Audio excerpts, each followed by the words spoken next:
Joy. I've been in those. What I want to quickly introduce to us is the concept of collections, using collections in programming. For example, everybody here, we are a set of students, right? But we are human beings.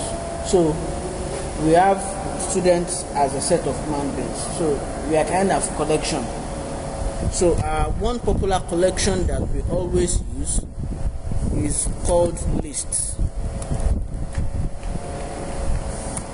So to be now, we have a list of human beings. So normally we can have a list of any data type, but we have this class we created is actually it becomes a data type that we can use. Just like we have insert strings, insert for strings and stuff like that. So we can have a list of string normally and say list of string, my string list will be a new list of string. Then you can keep on adding items to that list.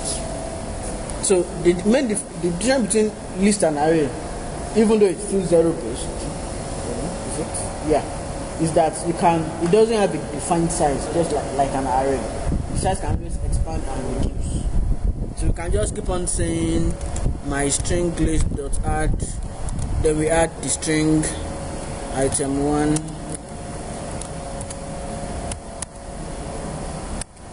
then we'll add it again.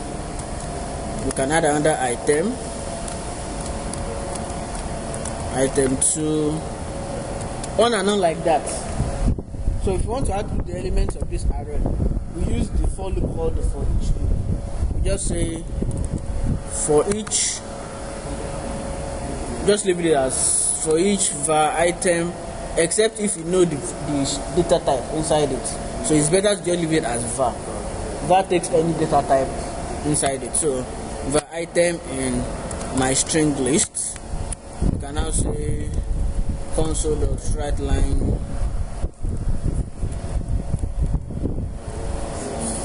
item. For every item in that, you are printing out every item. For every item in that list, you are printing it out. So you are printing out the item, not the list.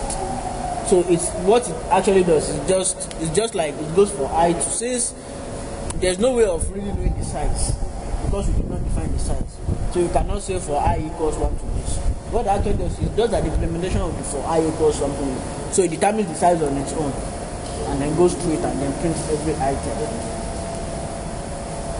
So if we run this now, it should print out item 1 and item 2.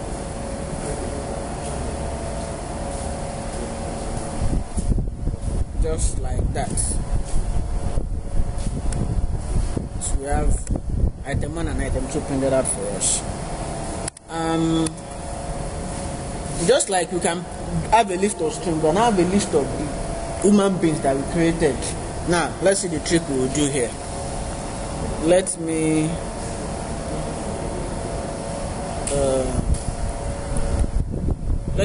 comment this out.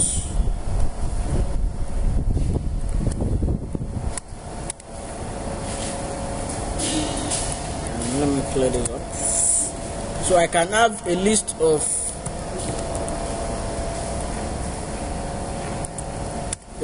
human beings and say, let me call this student list, and then I say it's an instance of student list, of course, of human being rather, and then I say student list dot add. I've created Joy, I've created Ben, so I just say add human Ben to the list. Since human Ben is a type of human being, I can just add it like that since I've declared every property for human Ben. And then I can still say student list dot add human Joy.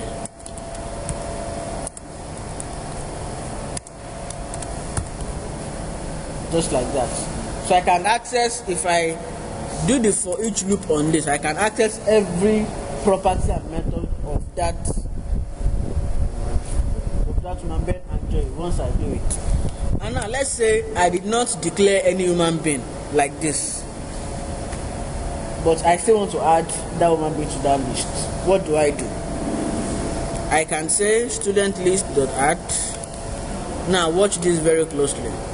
I begin a new instance of human being. This definitive, yeah. And I say name is equal to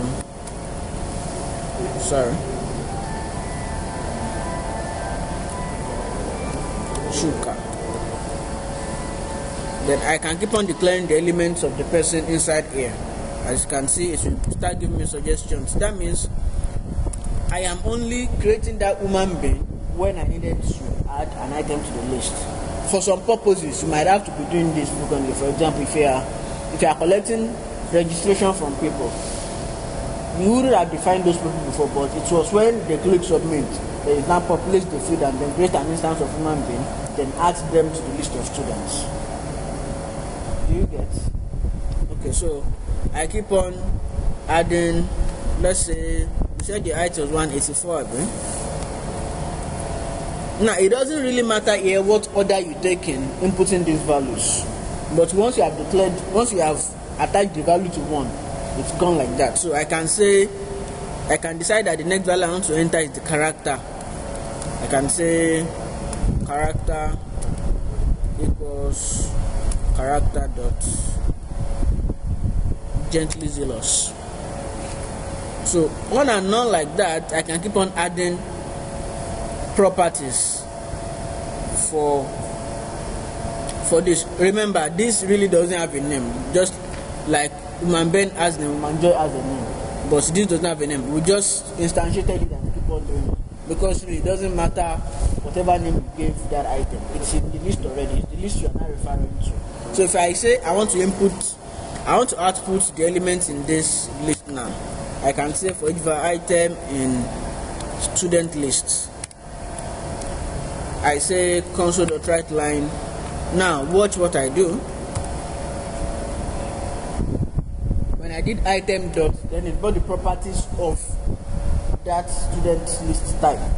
Then I can say print the name.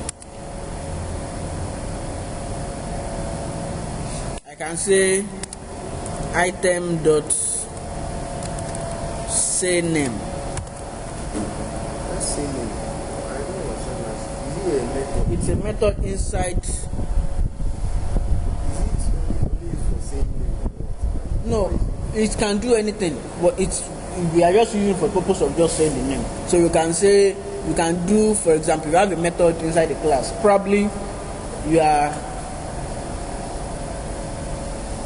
calculating how much bursary a student gets, depending on the state of origin or age or number of years spent in school.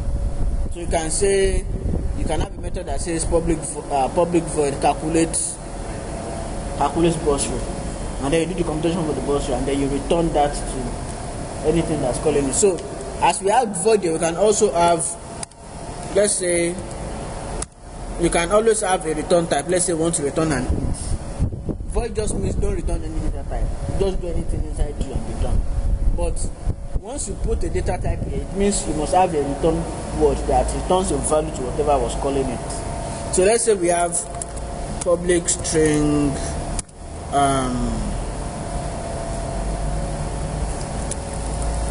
return character. Let's just use this for example. Oops. Where was I? Okay. All I have to say is return this dot character. Then okay. This will be a character type. Yeah. So if I now go back to this place right here, I can say character. No, let me save character returned